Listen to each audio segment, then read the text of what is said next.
मन्नू भंडारी की ऐसी कहानी जो कि एक टीवी सीरियल पर आधारित थी, जहां हर एपिसोड अलग अलग कहानियां रखता था। उनकी मुख्य पात्र थी रजनी। रजनी जो सामाजिक राजनीतिक समस्याओं से जूझती रहती थी। तो चलिए आज हम पढ़ते हैं मन्नू भंडारी का एक टीवी सीरियल पर आधारित धारावाहिक, जिसका एक दृश्य है। नमस्कार, ज्ञान सागर में आपका स्वागत है। चलिए शुरू करते हैं।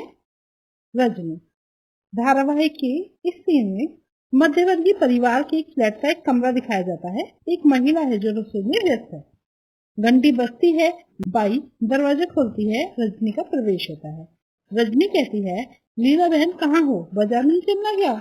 लीला कहती है, जो कि रसोई में से हाथ पूछती हुई निकल रही है, चलना तो था, पर इस समय तो अमित आ रहा होगा अपना रिजल्ट लेकर। आज उसका रिजल्ट निकल रहा है ना। चेहरे पर उसकी खुशी का भाव है। रजनी कहती है, अरे वाह, तब तो मैं मिठाई खाकर ही जाऊंगी। अमित तो पढ़ने में इतना अच्छा है कि फंस जाएगा, और नहीं तो सेकंड तो कहीं गया नहीं। तुमको मिठाई भी बढ़िया खिलानी पड़ेगी। सूजी के हलवे से काम नहीं चलने वाला, मैं अभी से बता देती हूँ। लीला हंसती है और कहती है, नहीं नहीं, मैं तुम्हें अच्छी मिठाई खिलाऊंगी। मैंने पहले से मंगवा के रखी है केसर या रसमलाई। अमित को बहुत पसंद है ना। रजनी कहती है, देखो मुझे अपने घर में ही केसर की सुगंध आ गई थी। बाजार का तो मैं बहाना करके चली आई, वरना तुम तो मुझे काट ही देती। लीला, कैसी बात कर रही हो? मैं एक बार काट भी दूं, लेकिन अमित अपने मुंह में डालने से पहले रसमलाई लेकर तुम्हारे फ्लैट में दौड़ता। मैं कोई भी चीज घर में बनाऊं या बाहर से लाऊं, अमित जब तक तुम्हारे भोग नहीं लगा देता, हम लोग खा थोड़ी सकते हैं। रजनी आंटी तो हीरो है उसकी। और दोनों खिलखिला के हंसने लगती हैं। रजनी कहती है, बहुत मेधावी बच्चा है अमित, तुम देखना तो आगे जाके क्या बनता है। लीला, बस सब तुम्हारा ही आशीर्वाद है। फिर घंटी बजती है। लीला एक तरफ से दौड़ते हुए दरवाजा खोलती है। अमित आता है। अमित का प्रवेश रोज की तरह भारी बस्ते की जगह एक हल्का सा थैला है। रजनी अमित को बाहों में भरने के लिए दोनों बाहें फैलाते हुए आगे बढ़ती है। कंग्रेचुलेशन अमित। बधाई देने के लिए रजनी आंटी पहले से ही मौजूद है। अमित का चेहरा उतरा हुआ है, पर दोनों में से अभी तक उस पर किसी का ध्यान नहीं गया। अमित आंसू भरी आंखों से थैले में से रिपोर्ट कार्ड निकालकर माँ की ओर फेंकते हुए, अमित अमित कहता है, लो लो देखो क्या हुआ मेरे रिजल्ट का। मैंने कितना कहा था कि मैथ में भी मेरी ट्यूशन लगवा दीजिए, वरना मेरा रिजल्ट बिगड़ जाएगा। बस वही हुआ। मैथ में ही तो पूरे नंबर आ सकते हैं, रिजल्ट बन बिगड़ सकता है। रिपोर्ट रजनी देखने लगती है। लीला उसे अपनी बाहों में भर लेती है। लीला, पर तू तो सारे सवाल ठीक करके आया था। यहाँ आकर पापा के सामने तू फिर से किया था अपना सारा पेपर। सब तो ठीक था। तेरे पापा ने ही कहा था कि 4-5 नंबर भले ही काट ले, सफाई सफाई पर भी 95 तो तेरे पक्के हैं। रजनी रिपोर्ट देखते हुए, पर मिले तो कुल 72 ही। फिर दूसरे विषयों के नंबर भी पढ़ने लगे। इंग्लिश में 86, हिस्ट्री में 80, सिविक्स में 88, हिंदी में 82, ड्राइंग में 90, सबसे कम मैथ में ही है। गुस्से और दुख से अमित बोलता है, कम तो होंगे ही, ट्यूशन नहीं लेने से मिलते हैं कहीं अच्छे नंबर।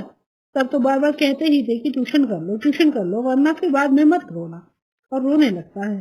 लीला कहती है, अपराधी की तरह सफाई देते हुए कहती है, मुझे अंग्रेजी को लेकर थोड़ी परेशानी थी, तो अंग्रेजी में करवा दी थी ट्यूशन। अब दो विषय की ट्यूशन, फिर लंबी चौड़ी फीस। बेटे अपनी आर्थिक मजबूरी की बात पे शब्दों से नहीं चेहरे से व्यक्त करती है। पर यह तो अंधेर ही हुआ ना।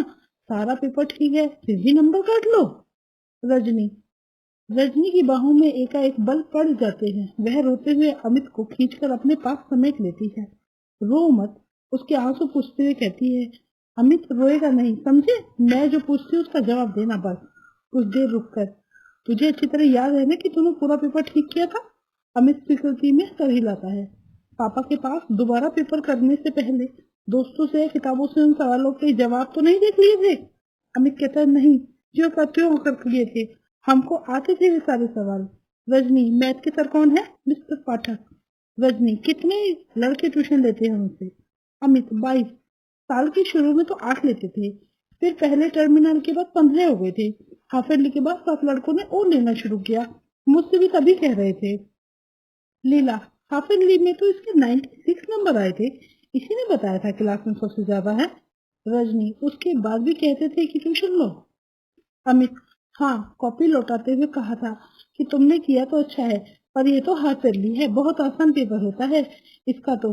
अब अगर ईयरली में भी पूरे नंबर लेने हैं तो तुरंत ट्यूशन लेना शुरू कर दो, वरना रह जाओगे। 7 लड़कों ने तो शुरू भी कर दिया था, और मैंने जब मम्मी से कहा, हमेशा बस एक ही जवाब, मम्मी की नकल उतारते हुए कहता है, मैथ में तो तू वैसे ही बहुत अच्छा है, क्या करेगा ट्यूशन लेकर, देख लिया अब 6th पोजीशन है मेरी, जो आज तक कभी नहीं आई। अमित की आंखों में फिर आंसू टपक रहे थे। रजनी डांटते हुए, फिर आंसू? जानता नहीं, रोने वाले बच्चे रजनी आंटी को बिल्कुल पसंद नहीं है। मम्मी ने बिल्कुल ठीक ही कहा और ठीक ही किया। जिस विषय में तुम वैसे ही बहुत अच्छे हो, उसमें क्यों लोगे ट्यूशन? ट्यूशन तो कमजोर बच्चे लेते हैं। अमित, आप जानती नहीं आंटी, ये अच्छे बुरे की बात नहीं होती। अगर सर कहें और बार बार कहें तो लेनी ही होती है, वरना तो नंबर कम हो भी जाते हैं। रजनी, पेपर अच्छा करो तो नंबर कम हो जाते हैं? अमित, हाँ, कितना ही अच्छा करो फिर भी कम हो जाते हैं, जैसे मेरी हो गए। रजनी, यानी कि अच्छा पेपर करने पर भी कम आते हैं, सिर्फ इसलिए कि ट्यूशन नहीं हुई? तो यह तो सर की गलती नहीं, बदमाशी है, और तू मम्मी से लड़ रहा है? सर से जाके लड़। अमित इस भाव से सर हिलाता है मानो कितनी बेकार की बात कर रही है रजनी आंटी। लीला 2 गिलासों में सिकंजी बनाकर लाती है। अमित लेने के लिए हाथ नहीं बढ़ाता तो रजनी घुड़कती है। रजनी, चलो पियो सिकंजी, देखते नहीं चेहरा कैसा पसीना पसीना हो रहा है। दोनों सिकंजी पीने लगते हैं। इस दौरान रजनी कुछ सोच रही है सिकंजी खत्म करके। कल आप 9 बजे तैयार रहिए अमित साहब, आपके स्कूल चलना है। अमित एकदम डर जाता है और कहता है, कल से तो छुट्टी है, और आप अगर स्कूल जाकर कुछ कहेंगे तो सर मुझसे बहुत गुस्सा हो जाएंगे। वहां मत जाइए प्लीज, वहां मत जाइए। लीला, हाँ रजनी, तुम कुछ करोगी कहोगी तो अगले साल कहीं और ज्यादा परेशान ना करें इसे। अब जब रहना इसी स्कूल में है तो इन लोगों से झगड़ा। रजनी बात को बीच में ही काट के गुस्से से कहती है, यानी कि वे लोग जो भी जुल्म ज्यादती करे हम लोग चुपचाप बर्दाश्त करते जाएं। सही बात कहने में डर लग रहा है तुझे, तेरी माँ को? अरे जब बच्चे ने सारा पेपर ठीक किया है तो हम कॉपी देखने की मांग तो कर ही सकते हैं, पता तो चले कि आखिर किस बात के नंबर काटे हैं। अमित झुंझलाकर बोलता है, बता तो दिया आंटी आप। रजनी गुस्से से, ठीक है तो अब बैठकर रो। तो माँ बेटे दोनों दंदनाती निकल जाती है, दोनों के चेहरे पर एक असहाय का भाव होता है।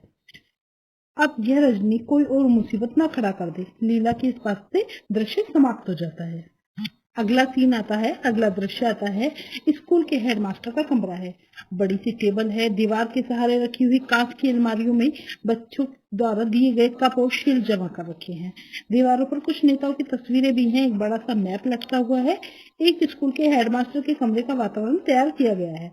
हेडमास्टर काम में व्यस्त है, चपरासी बड़े अदब से एक चिट लाकर रखता है। हेडमास्टर कुछ क्षण उसे देखता रहता है। हेडमास्टर, बुलाओ। रजनी का प्रवेश नमस्कार करती हुई। हेडमास्टर, बैठिए, कुछ देर रुककर कहिए मैं आपके लिए क्या कर सकता हूँ। रजनी, मैं 7th क्लास की अमित सक्सेना की मैथ की कॉपी देखना चाहती हूँ। हेडमास्टर के चेहरे पर ऐसा भाव जैसे वह कुछ समझे ना हो। ईयरली एग्जाम की कल ही इसका रिजल्ट निकला है। Headmaster, sorry madam, yearly exam की कॉपियां तो हम लोग नहीं दिखाते हैं। रजनी, जानती हूँ मैं, लेकिन बात यह है कि अमित ने मैथ का पूरा पेपर ठीक किया था, लेकिन उसे कुल 72 नंबर ही मिले हैं। कॉपी देखकर सिर्फ ये जानना चाहती हूँ कि अमित को अपने बारे में कुछ गलतफहमी हो गई थी या गलती एग्जामिनर की है। एक एक शब्द पर जोर देकर वो इस बात को कहती है। तो हेडमास्टर सारी बात को बहुत हल्के ढंग से लेते हुए कहता है, आप भी कमाल करती हैं, बच्चे ने कहा और आपने मान लिया। अरे हर बच्चा घर जाकर यही कहता है कि उसने पेपर बहुत अच्छा किया है और उसे बहुत अच्छे नंबर मिलेंगे, मगर हम इसी तरह कॉपियां दिखाने लग गए तो यहाँ तो पेरेंट्स की भीड़ लगी रहेगी सारे समय। इसलिए तो ईयरली एग्जाम की कॉपियां न दिखाने का नियम बनाया गया है स्कूलों में। रजनी अपने गुस्से को काबू पाते हुए कहती है, देखिए आप चाहे तो अमित का पूरा रिजल्ट देख सकते हैं। मैथ में हमेशा 100% नंबर लाता रहा है, इस साल भी उसने पूरा पेपर ठीक किया है, टेस्ट आ ही जाता है। कॉपी देखकर मैं सिर्फ ये जानना चाहती हूँ कि नंबर आखिर कटे किस बात के हैं। हेडमास्टर, आप बहस करके बेकार ही अपना और मेरा समय बर्बाद कर रही हैं। मैंने कह दिया ना कि इन कॉपियों को दिखाने का नियम नहीं है और मैं नियम नहीं तोड़ूंगा। रजनी व्यंग से, नियम? यानी कि आपका स्कूल बहुत नियम से चलता है? हेडमास्टर गुस्से से, what do you mean? Rajni, I mean what I से। नियम का जरा भी ख्याल होता तो इस तरह की हरकतें नहीं होती स्कूल में। कोई बच्चा बहुत अच्छा है किसी विषय में, फिर भी उसे मजबूर किया जाता है कि ट्यूशन ले। यह कौन सा नियम है आपके स्कूल का? हेडमास्टर, देखिए यह टीचर और स्टूडेंट का अपना आपसी मामला है। वो पढ़ने जाते हैं और पढ़ाते हैं। इसमें ना स्कूल आता है ना स्कूल के नियम। इस बारे में हम क्या कर सकते हैं? रजनी, कुछ नहीं कर सकते आप? तो मेहरबानी करके यह कुर्सी छोड़ दीजिए, क्योंकि यहाँ पर कुछ कर सकने वाला आदमी चाहिए जो ट्यूशन के नाम पर चलने वाली धांधलियों को रोक सके, मासूम और बेगुनाह बच्चों को ऐसे टीचर्स के शिकंजों से बचा सके जो ट्यूशन ना लेने वाले बच्चों के नंबर काट लेते हैं। और आप हैं कि कॉपियां न दिखाने के नियम से उनके सारे गुनाह ढक रहे हैं। हेडमास्टर चीख कर, will you please get out of this room. जोर से घंटी बजाने लगता है और दौड़ता हुआ चपरासी आता है। मेम साहब को बाहर ले जाओ। रजनी, मुझे बाहर जाने की जरूरत नहीं। बाहर कीजिए उन सब टीचर्स को जिन्होंने आपकी नाक के नीचे ट्यूशन का यह घिनौना रैकेट चला रखा है। व्यंग करके कहती है, पर आप तो कुछ कर ही नहीं सकते, इसीलिए अब मुझे ही कुछ करना होगा और मैं करूंगी, देखिएगा आप। तबला मारती हुई निकल जाती है। हेडमास्टर चपरासी पर ही बिगड़ पड़ता है। जाने किस किस को भेज देते हो भीतर। चपरासी, मैंने तो आपको स्लिप ला के दी थी साहब। हेडमास्टर गुस्से में स्लिप की चंदी चंदी करके फेंक देता है, अर्थात टुकड़े टुकड़े करके फेंक देता है, कुछ इस भाव से कि मानो रजनी की ही चंदिया बिखेर रहा हो। और दृश्य समाप्त हो जाता है। अगले सीन में हम देखते हैं कि रजनी का फ्लैट है, शाम का समय है, घंटी बजती है। रजनी आकर दरवाजा खोलती है, पति का प्रवेश होता है। उसके हाथ से ब्रीफकेस ले लेती है। पति कहता है जूते खोलते हुए कि तुम आज के दिन कहीं बाहर गई थी क्या? रजनी, तुम्हें कैसे मालूम?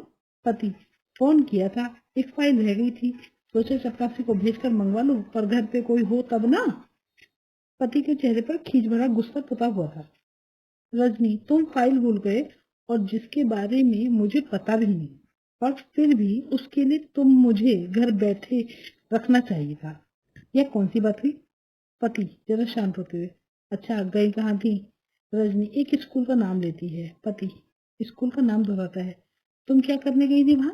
रजनी गदगद भाव से, पहले चाय ले आऊं फिर बताती हूँ। कैमरा रजनी के साथ किचन में जाता है और गुनगुनाते हुए रजनी खाने का भी कुछ बना रही है, लगता है कुछ करके आई है, उसे बहुत प्रसन्न है। दृश्य फिर बाहर के कमरे में। नाश्ते की प्लेट काफी हल्की हो चुकी है, जिसे लगे कि रजनी सारी बात बता चुकी है। रजनी बोलती बंद कर दी मास्टर साहब की। जवाब देते नहीं बना तो चिल्लाने लगे, पर मैं क्या छोड़ने वाली हूँ इस बात को? पति, अच्छा मास्टर लोग ट्यूशन करते हैं या धंधा करते हैं, पर तुम्हें अभी बैठे बैठे इससे क्या परेशानी हो गई? तुम्हारा बेटा तो भी पढ़ने नहीं जा रहा है ना? रजनी एकदम भड़क जाती है, यानी कि मेरा बेटा जाए तभी आवाज उठानी चाहिए, अमित के लिए नहीं उठानी चाहिए, और जो इतने इतने बच्चे इसका शिकार हो रहे हैं उसके लिए नहीं उठानी चाहिए, सब कुछ जानने के बाद भी नहीं उठानी चाहिए। पति, ठेका लिया है तुमने सारी दुनिया का? रजनी, देखो तुम मुझे फिर गुस्सा दिला रहे हो रवि। गलती करने वाला तो ही है गुनहगार, और उसे बर्दाश्त करने वाला भी कम गुनहगार नहीं होता। जैसे लीला बहन और कांति भाई और हजारों हजारों माँ बाप। लेकिन सबसे बड़ा गुनहगार तो वह है जो चारों तरफ अन्याय, अत्याचार और तरह तरह की धांधलियों को देखकर भी चुप बैठा रहता है। जैसे तुम। नकाल उतारते हुए कहती है, हमें क्या करना है? हमें कोई ठेका ले रखा है दुनिया का? गुस्सा और कारक से माइक पुट उठकर भीतर जाने लगती है। जाते हुए मुड़कर कहती है, तुम जैसे लोगों के कारण ही तो इस देश में कुछ नहीं ही होता है, हो भी नहीं सकता। भीतर चली जाती है। पति बेहद हताश भाव से दोनों हाथों से माथा पकड़कर कहता है, चढ़ा दिया सूली पर। दृश्य समाप्त होता है, नया दृश्य दिखाई देता है। डायरेक्टर ऑफ एजुकेशन के ऑफिस के बाहरी कक्ष में। कमरे के बाहर उसके नाम और पद की तख्ती लगी हुई है, साथ ही मिलने का समय भी लिखा है। एक स्टूल पर चपरासी बैठा है, सामने की बेंच पर रजनी और 3-4 लोग और बैठे हैं, प्रतीक्षा में हैं।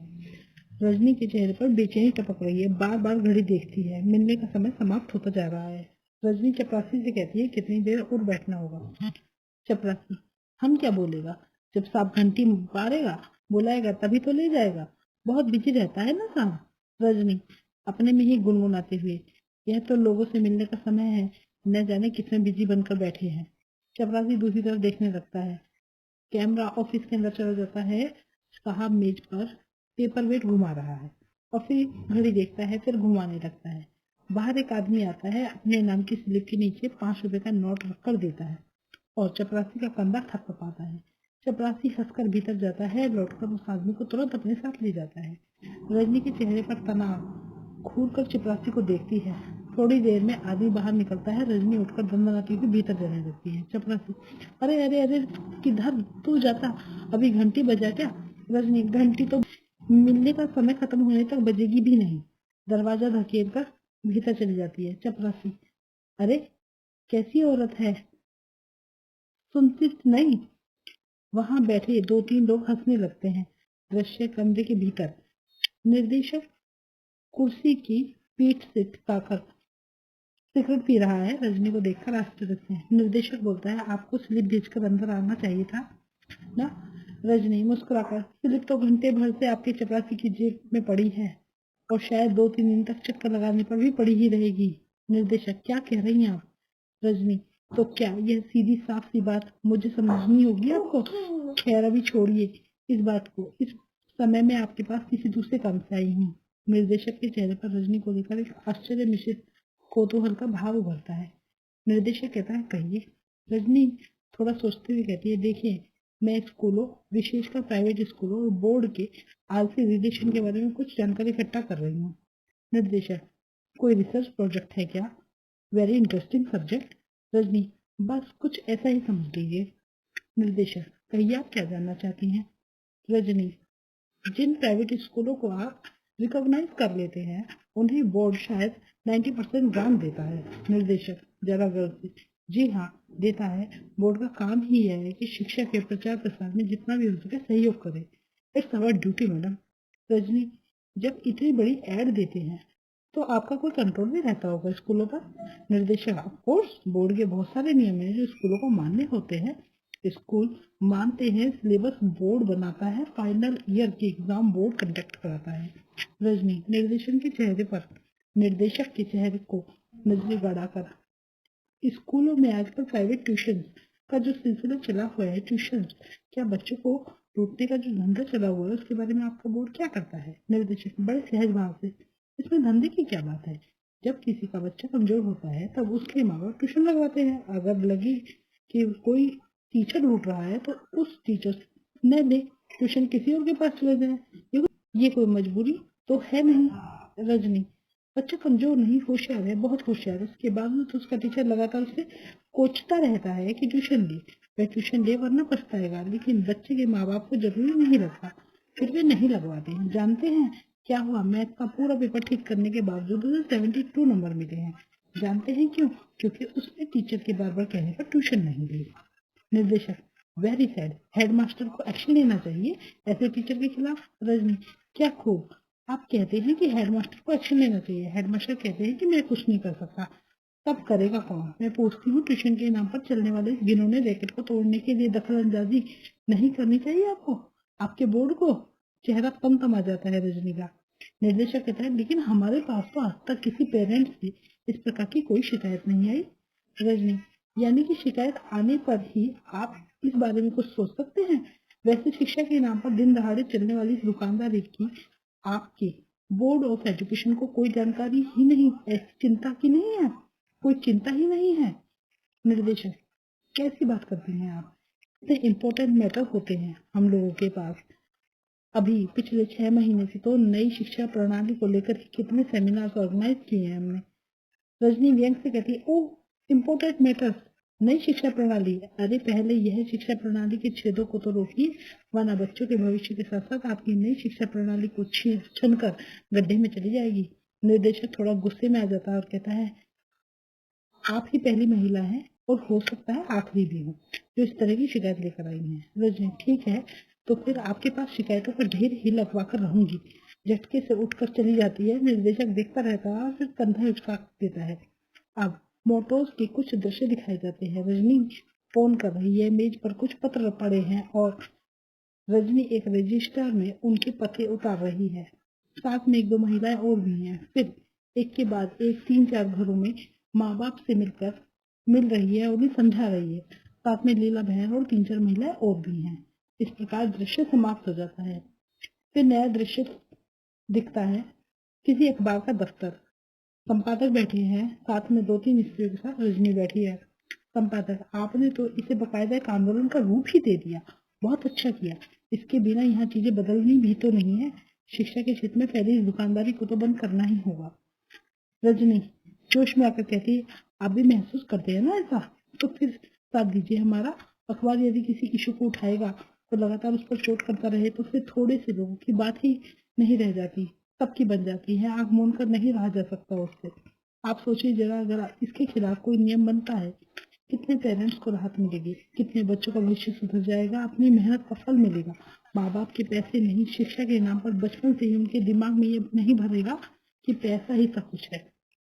संपादक हंसकर कहते हैं, बस बस मैं समझ गया आपकी तकलीफ, सारी तकलीफ, आपका सारा गुस्सा। रजनी, तो फिर दीजिए हमारे साथ, उठाइए इस इशू को, लगातार लिखिए और धुआंधार लिखिए। संपादक, इसमें आप अखबार वालों को अपने साथ ही पाएंगी। अमित के उदाहरण से आपकी सारी बातें मैंने नोट कर ली हैं।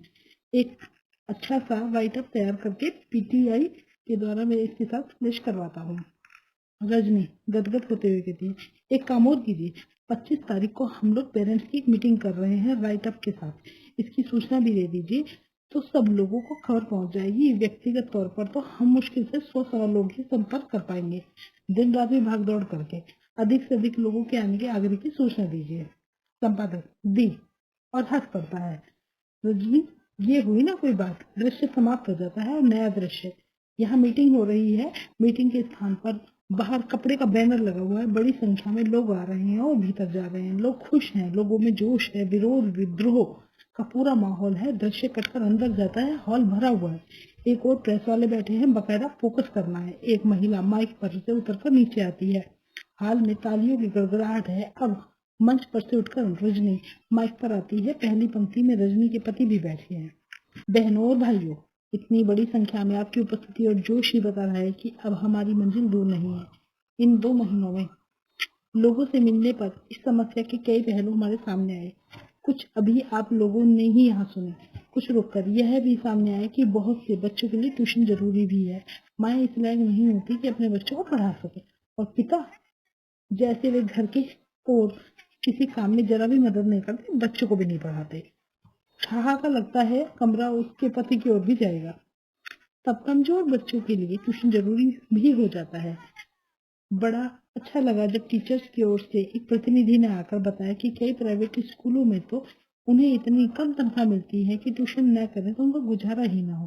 कई जगह तो ऐसा भी है कि कम तनख्वाह देकर ज्यादा पर दस्तखत करवा लिए जाते हैं। ऐसे टीचर से मेरा अनुरोध है कि वे संगठित होकर एक आंदोलन चलाएं और अन्याय का पर्दाफाश करें।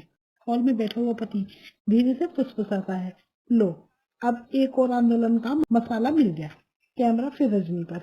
इसलिए अब हम बड़ी समस्या से जुड़ी सारी बातों को नजर में रखते हुए बोर्ड के सामने यह प्रस्ताव रखेंगे कि वह ऐसा नियम बनाए, एक एक शब्द पर जोर देते हुए, कि कोई भी टीचर अपने स्कूल के छात्रों को ट्यूशन नहीं करेगा। ऐसी स्थिति में बच्चों के साथ जोर जबरदस्ती करने, उनके नंबर काटने की गंदी हरकतें अपने आप बंद हो जाएंगी। साथ ही यह भी हो कि इस नियम को तोड़ने वाले टीचर्स के खिलाफ सख्त कार्रवाई की जाए। अब आप लोग अपनी राय दीजिए। सारा हॉल अप्रूव्ड अप्रूव्ड की आवाजों से, तालियों से गड़गड़ाकर गूंज उठता है और दृश्य समाप्त हो जाता है। अगला और अंतिम दृश्य दिखता है कि रजनी का फ्लैट है। सवेरे का समय है। कमरे में पति अखबार पढ़ रहा है। पहला पृष्ठ पलटते ही रजनी की तस्वीर दिखाई देती है। जल्दी जल्दी पढ़ता है, फिर एकदम चिल्लाता है, पति, अरे रजनी रजनी सुनो तो, बोर्ड ने तुम लोगों का प्रस्ताव ज्यों का त्यों स्वीकार कर लिया है। रजनी भीतर से दौड़ती हुई आती है, अखबार छीनकर जल्दी जल्दी पढ़ती है। चेहरे पर संतोष, प्रसन्नता का भाव है। रजनी कहती है, तो मान लिया हमारा प्रस्ताव, बिल्कुल जैसे का तैसा, और बन गया यह नियम। खुशी के मारे अखबार को ही छाती से चिपका लेती है। मैं तो कहती हूँ कि अगर डटकर मुकाबला किया जाए तो कौन सा ऐसा अन्याय है जिसकी धज्जियां न बिखेरी जा सके। पति मधुर भाव से देखते हुए कहता है, I am proud of you Rajni, really really I am very proud of you. Rajni फराते हुए 2 महीने तक लगातार मेरी धज्जियां बिखरने के बाद लीला बहन, कांति भाई और अमित का प्रवेश होता है। लीला बहन कहती है, उस दिन तुम्हारी जो रसमलाई रह गई थी वह आज खाओ। कांति भाई, और सबके हिस्से की भी तुम ही खा लो, तुम ही खाओ। अमित दौड़कर अपने हाथ से उसे रसमलाई खिलाने जाता है, पर रजनी उसे अमित के मुंह में ही डाल देती है। सब हंसते हैं। इसी के साथ ही दृश्य समाप्त हो जाता है।